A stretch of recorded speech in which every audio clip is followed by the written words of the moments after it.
think the latest McKinsey stats kind of say what is about 47% of law associates are women, but then it's only about 20% that end up being kind of equity partners. And I have talked a lot about how that's a tough environment for a lot of women to be in. Tell us a little bit about kind of your experience in those early years, practicing in that kind of environment. What was it like? What did you kind of have to face that being in that minority group? And I think that's right, and you can see that's sort of a time in any young woman's life where you are thinking about, do I want a family? Do I want to settle down? That's sort of like when you're at law school, you're in your mid to late 20s. You start at this law firm. You're in your late 20s to mid 30s, right? You probably make partner in your mid to late 30s. And for women, that time, I think, is the time when you're thinking, do I want to have children? Is this going to be something I can do together with this, very high pressure career? So I think that's, that's why you lose a lot of women. And that's why they don't end up pursuing those leadership roles inside a law firm, because it is very grueling. And there is sort of this 7-8 year period where that has to be sort of your focus in life. And I think a lot of people are not prepared to say that they're going to necessarily, not start a family at that time or focus on other things. So, I mean, my experience, I think, is maybe even... it was maybe even slightly tougher because I chose something inside a law firm that is very male dominated.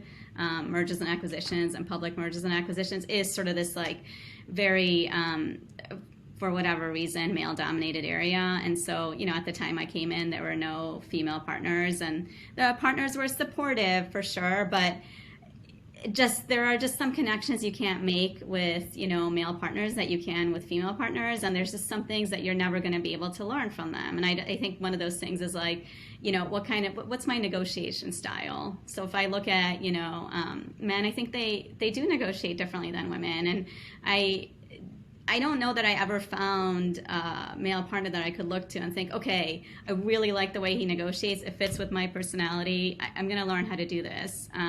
Whereas I think if I had some female examples, I think I probably would have been able to do that better. And I had other sort of female mentors in other groups within the firm, and that was very, very helpful. But I could feel the burden on them as well, as being some of the only women that were out there, and having to mentor all of the incoming women. Because as you say, there's a lot of incoming women and then very few at the partner level. So I could sense that they felt this burden as well. And, also that's just one woman. It might not be that my negotiating style lines up with her. It would have been nice to have 5 or 10 or 15 to look to. So I think there was that.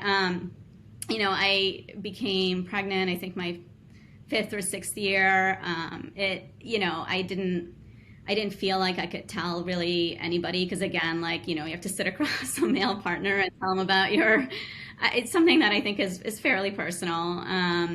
But I had to keep obviously working the hours and often all night, so I'll be 4 or 5 in the morning still working. And it's you're not feeling great. I mean, everyone handles their pregnancy differently, but I didn't feel great. I didn't perform great, and I think they sort of understood that maybe on sort of an esoteric level, but do they really understand how just practicalities? Yeah, months on and on, you don't feel great. And what I think now, looking back, and I think what I wish they had said to me was this is just sort of a blip in your life. This is just 9 months, or this is just 2 years. You have a 30-year career ahead of you where you're going to keep performing. Take these 9 months or however long where you're not feeling great, and just still do what you need to do, but maybe you don't need to be at of the highest performing level and working all night every night, because your body's doing something else, right? So I think that's sort of what I try, both to people that, both to men and women that I manage, just make sure that they understand that